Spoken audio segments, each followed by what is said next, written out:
Buenas noches, buenos días para ustedes.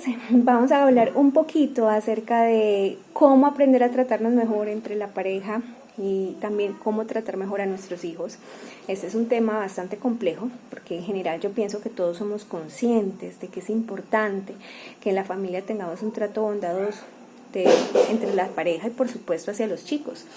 Pero muchas veces no sabemos cómo lograrlo o tenemos esos hábitos tan arraigados que nos cuesta demasiado cambiar. Entonces, en primera instancia, vamos a hablar de por qué es importante intentar hacer esos cambios, por qué vale la pena y para qué. ¿Qué sucedería si logramos tener una familia en la que nos tratemos de forma más bondadosa y haya un ambiente más armónico? Entonces, la primera cosa es que con toda certeza los niños van a ser los más beneficiados. Durante el crecimiento, los niños experimentan todas esas emociones positivas o negativas que como familia se generan. Entonces, cuando en el ambiente familiar el trato es brusco, el trato es inseguro, el trato es discordante, se genera una gran cantidad de cortisol, que es la hormona del estrés. Y esta hormona en el cuerpo de los niños que están en desarrollo genera unas dificultades en todo el metabolismo que incluso los estudios muestran que generan en el futuro una mayor propensión a enfermedades y a otros factores de riesgo como depresión, ansiedad, intentos de suicidio, vulnerabilidad hacia el alcoholismo y demás. Entonces fíjense que en la medida en que nuestro hogar es un hogar más seguro, un hogar más tranquilo, en el que todos se sienten en un espacio en el que son reconocidos, valorados, amados y cuidados, los niños van a florecer mucho mejor y por supuesto las parejas también, porque así seamos adultos también nos vemos afectados por la forma como nos perciben los otros y por cómo nos tratan. ¿Listo? Entonces es muy importante que procuremos hacer esos cambios, que no nos conformemos a tener una familia en la que nos tratamos mal, que seamos conscientes de que hay esa dificultad y planteemos estrategias como familia para procurar resolverlas, ¿cierto? Pero ¿cuáles serían esas estrategias? Entonces es muy importante que sepamos que no necesariamente todos en la familia tenemos que actuar de acuerdo a ese cambio que queremos realizar, sino que muchas veces una sola persona que desee y que empiece con esa iniciativa puede ir generando una influencia positiva hacia los demás, ¿sí? Entonces muchas veces las parejas, la esposa o el esposo, nos justificamos diciendo, no, es que mire él cómo me trata, ¿cierto? Es que él me hace enojar o ella me hace enojar con esa cantaleta. No, es que mire, esa es la hora y que todavía no ha servido el almuerzo. Entonces como que ponemos en el otro la responsabilidad por nuestra estabilidad, por nuestra tranquilidad y por nuestras reacciones. Si el otro hace esto, si el otro es así, si el otro es así, entonces yo estoy tranquila, estoy bien y lo trato bien. Pero si el otro no hace lo que yo creo que tendría que hacer, entonces yo lo trato mal y él se lo buscó y él se lo merece, ¿sí? Entonces, esto tiene que ver con un principio de psicología que es fundamental y es hacernos responsables de nuestras emociones, hacernos responsables de nuestro bienestar, hacernos responsables de nuestro malestar y hacernos responsables de nuestros actos, ¿sí? Nadie en el mundo obliga a otra persona a reaccionar de cierta manera. Nosotros elegimos cómo queremos ser, nosotros elegimos quiénes queremos ser. Esto en el caso de los adultos, porque les decía que los niños tienen una conformación psicológica diferente, en la que son muchísimo más vulnerables que nosotros y están en ese proceso de conformación de creencias que luego es mucho más complejo de cambiar cuando son adultos. Entonces es importante que si nosotros durante mucho tiempo hemos asumido esta postura de es que yo reacciono porque el otro, es que él es el que tiene la culpa, empecemos a hacernos responsables por nosotros mismos, por nuestros actos, por nuestras emociones. Él dijo esto, pero yo me enojé, fui yo quien se enojó. Bueno, ¿qué voy a hacer con mi enojo? ¿Cómo lo voy a gestionar? ¿Cómo voy a trabajar con ese enojo para que no genere una situación peor? Esta persona me dijo esto, pero yo elijo cómo reaccionar y cómo responder. Entonces, si nosotros empezamos a elegir tener una actitud de bondad, independiente de cómo el otro te trate, independiente de cómo el otro sea, tenemos más posibilidades de cambio. Entonces hay un proverbio que dice que la blanda respuesta quita la ira, ¿sí? Y es importante que alguien tome esa iniciativa, que alguien diga, bueno, yo me voy a proponer por la gracia de Dios empezar a tratar con más bondad a mi familia, voy a procurar ser más respetuoso de mi familia, de mis hijos, y voy a empezar a hacerme responsable por mí mismo o por mí misma. Y esto tiene que ver con aspectos muy básicos de la vida cotidiana. Ejemplo, es que yo me levanté y son las 9 de la mañana, aquí en esta casa nadie sirve desayuno. Bueno, señor, usted ya es un adulto, vaya, acérquese a la cocina, prepare el desayuno, ¿sí? Ay, no, es que en esta casa increíble, que lleva dañada la lavadora no sé cuánto tiempo y no la ha querido arreglar. Bueno, señora, vaya y gestione el asunto y repare la lavadora. Esto aparentemente es como inadecuado, es que eso le toca a él o eso le toca a ella. Es empezar a hacernos responsables nosotros también, y si queremos que algo en la casa pase, hagámoslo pasar. Si queremos que algo sea de cierta manera, pues hagámoslo nosotros, ¿sí?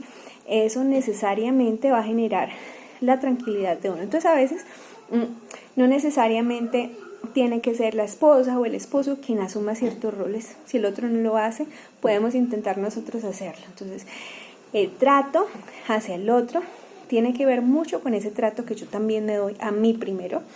Y cuando nosotros no somos capaces de responsabilizarnos por nosotros, tendemos a culpar al otro, tendemos a buscar la manera de justificar nuestro mal comportamiento en el otro.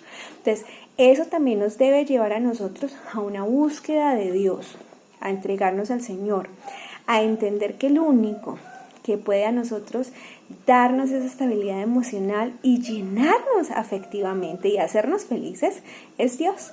Cuando nos casamos con esa percepción de que el otro nos tiene que hacer feliz, de entrada ya vamos fracasando, porque nadie en este planeta se puede hacer cargo de la felicidad del otro. Entonces es importante que nosotros busquemos de Dios, porque eso nos va a dar la fortaleza para poder hacernos responsables de nuestros actos y empezar también a tomar la decisión de hacer esos cambios en la forma como tratamos al otro. Mucho más grave cuando responsabilizamos a los niños de los actos, de nuestros actos y nuestras reacciones emocionales. Es que yo me enojé porque tú me hiciste cansar, es que ya no te soporto, ¿sí?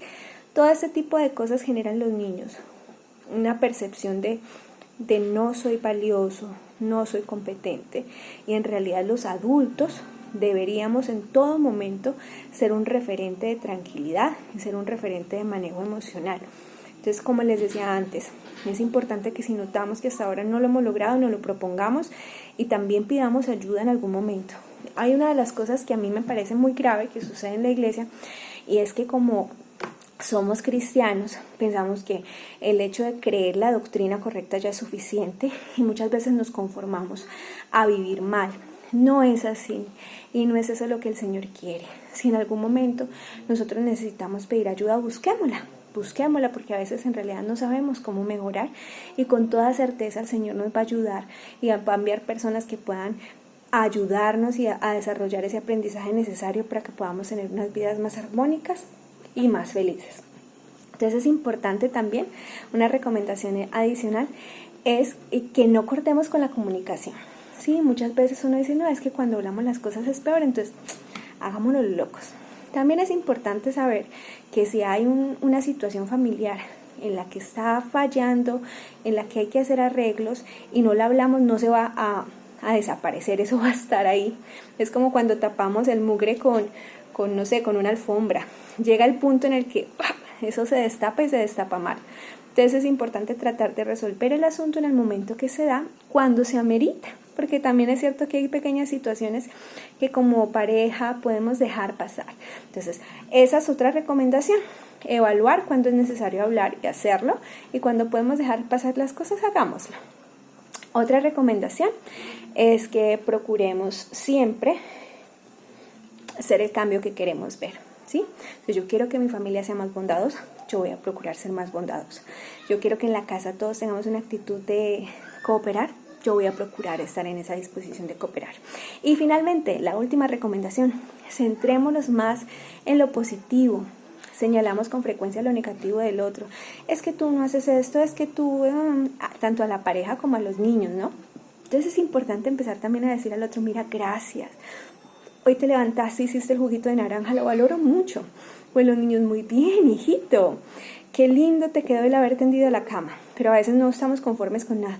Ay, sí, tendió la cama, pero ve acá se le quedaron unas arrugas y por acá le quedó mal. Entonces todo eso va minando la motivación de la pareja y de los niños, porque por momentos como que sienten que nada es suficiente. Todos estos tipos de dificultades los podemos superar con la ayuda del Señor y con firmeza de propósito. Quiero finalmente leerles un párrafo de la señora White que dice así: el esposo y la esposa han de estar estrechamente unidos en su obra en la escuela del hogar.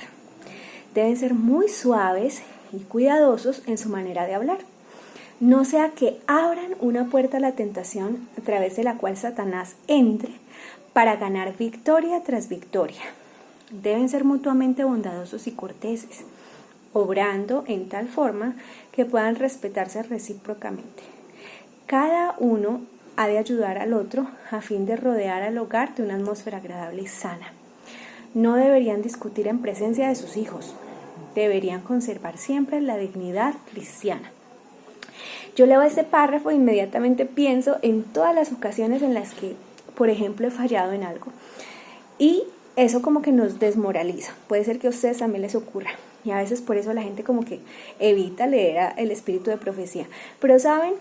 Esto en vez de desmoralizarnos nos debe llevar a nuestro amigo Jesús. Él nunca nos va a pedir algo que no vaya a ser posible con su ayuda, con su gracia. Entonces, si el Señor nos invita a tener hogares armoniosos, es porque Él nos va a dar la fuerza y la capacidad para lograrlo. Si en el pasado hemos cometido errores, intentémoslo una vez más, porque con su ayuda, con certeza podemos lograrlo. Y el beneficio no va a ser solo para nuestra familia, sino que también se va a contagiar a las familias que están al alcance de nuestra influencia. No hay nada más poderoso que una familia que se trata con respeto y con amor. Ese es el mejor evangelismo que se pueda realizar, más que ir a decirle al otro qué día tiene que guardar o qué comida no debería comer o cuáles son los mandamientos que tendría que cumplir. Es el ver cómo nos tratamos los unos a los otros lo que va a hacer que la gente diga, estos son mis discípulos, ¿no? Eso lo dijo Jesús. En esto conocerán que son mis discípulos, si tuvieres amor los unos por los otros. Y el único que nos puede enseñar a amarnos correctamente es Cristo Jesús. Muchas bendiciones les deseo en este sábado.